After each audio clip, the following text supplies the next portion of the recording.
Not all threats knock loudly. Some arrive smiling, filtered, and fun. What if the tool that changed your face was quietly mapping your voice, your habits, your very life? In today's story, we explore how one viral TikTok filter became a digital Trojan horse, hiding code, collecting data, and revealing just how vulnerable we truly are. Before we begin, be sure to like, subscribe, and tap the bell, so you never miss the quiet warnings behind the noise. Let's pull back the curtain on the filter that watched you back. The viral filter that everyone loved. It started like any other trend, fast, fun, and harmless. A new filter on TikTok went viral, allowing users to morph their faces into cinematic characters with stunning realism. The animation quality was next level, the transitions were smooth, and the engagement exploded within days. Millions downloaded it. Influencers, teenagers, even celebrities began using it to create funny, inspiring, and artistic clips. To the average user, it was just another harmless creative tool. But behind the beauty of the filter's output, there was something no one could see. Something embedded deep inside the lines of code that powered the fun. While users played and laughed, the filter was quietly collecting something else entirely. The developer behind the filter was presented as a boutique studio overseas, a small operation creating niche tools for creators. TikTok's open API and filter submission system made it easy for developers to upload creative tools with limited oversight. But this studio wasn't small at all. It was a front for a far more sophisticated operation. A code hidden in the beauty. To the naked eye, the filter's source code looked ordinary, filled with references to animation libraries and rendering functions. But cybersecurity researchers later discovered that nestled between the visual processing lines was an obfuscated string of instructions, a payload that triggered a second process once the filter was activated. This process wasn't part of the app's main functionality. It didn't enhance graphics or sound. Instead, it quietly created a persistent connection between the user's device and an external server hosted under layers of proxies across multiple jurisdictions. The code had been cleverly disguised to blend in with legitimate modules, using common names and variables to avoid flagging during automated reviews. It only activated under specific conditions, when the user interacted with the filter more than once, or when the app remained open in the background.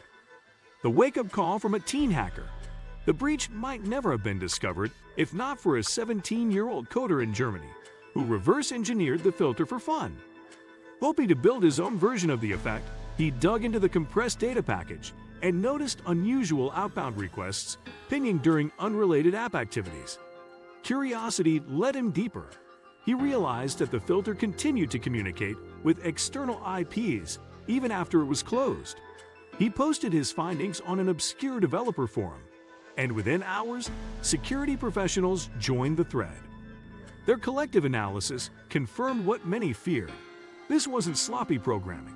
It was intentional data harvesting. And it wasn't just collecting, it was learning.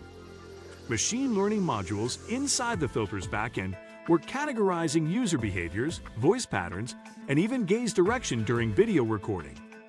The connection to a data harvesting network. When researchers traced the outgoing traffic, they uncovered a chilling reality. The data wasn't going to a single analytics provider. It was being funneled through a chain of IPs linked to known data aggregation farms. These farms specialized in building psychological and biometric profiles of users, selling insights to third-party entities for everything from targeted advertising to political influence. The targeting of specific demographics. This wasn't a random attack. Logs later revealed that the filter's surveillance features were more active in certain geographic regions, especially in Western Europe, North America, and Southeast Asia. It wasn't interested in every user. It wanted specific age groups, behavior types, and people with large followings or high engagement levels.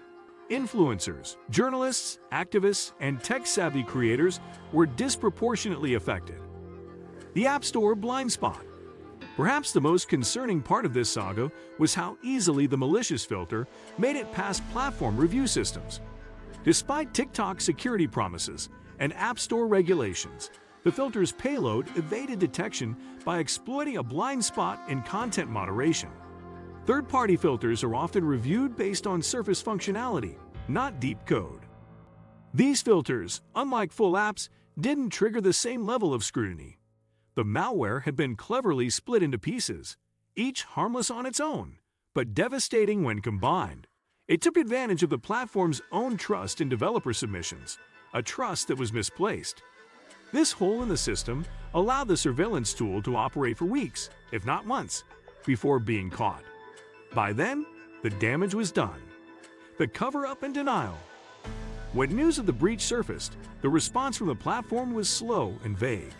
Official statements downplayed the severity, suggesting the filter had simply violated usage guidelines and had been removed for safety. But internal leaks told a different story. Executives had known about the suspicious behavior weeks before the public did and were quietly investigating the scope without disclosing it to users. The company feared backlash, lawsuits, and reputational damage. Admitting that they had allowed a surveillance tool to run wild on their platform would have been catastrophic, so they chose silence. But silence didn't work. As more researchers published findings, the public trust began to erode.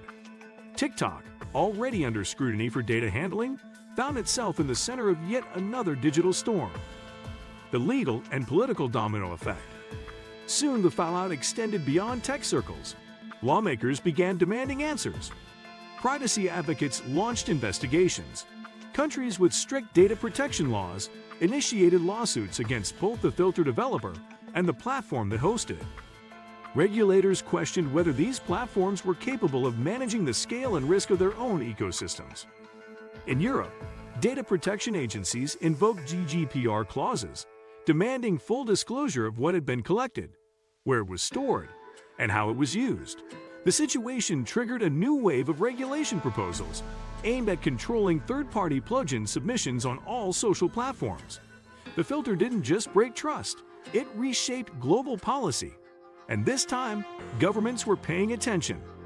The new face of surveillance. What made this filter terrifying wasn't its power, it was its disguise. It showed the world that surveillance doesn't need to look like a security camera or a spyware app. It can come wrapped in creativity, laughter, and viral fun. It reminded us that in the age of social media, we invite the threat in ourselves. We grant it access, permissions, and attention. Then wonder how our privacy disappeared. The reminder we all needed. In the end, this story is more than just a tech scandal. It's a mirror held up to our digital habits. We become so used to downloading, clicking, and sharing without reading the fine print that we forget nothing online is truly free. Every filter, every app, every feature comes with a trade-off. The question is, do you know what you're trading? And that's how something playful and fleeting became a symbol of silent surveillance. The filter was just the surface. Beneath it lived a system hungry for patterns, behaviors, and control. In a world that celebrates what's trending, we must learn to pause and ask what's hiding behind the trend. If this opened your eyes, give it a thumbs up and share your thoughts below. Subscribe and hit the bell for more stories that peel back the digital illusion, one truth at a time. See you in the next one.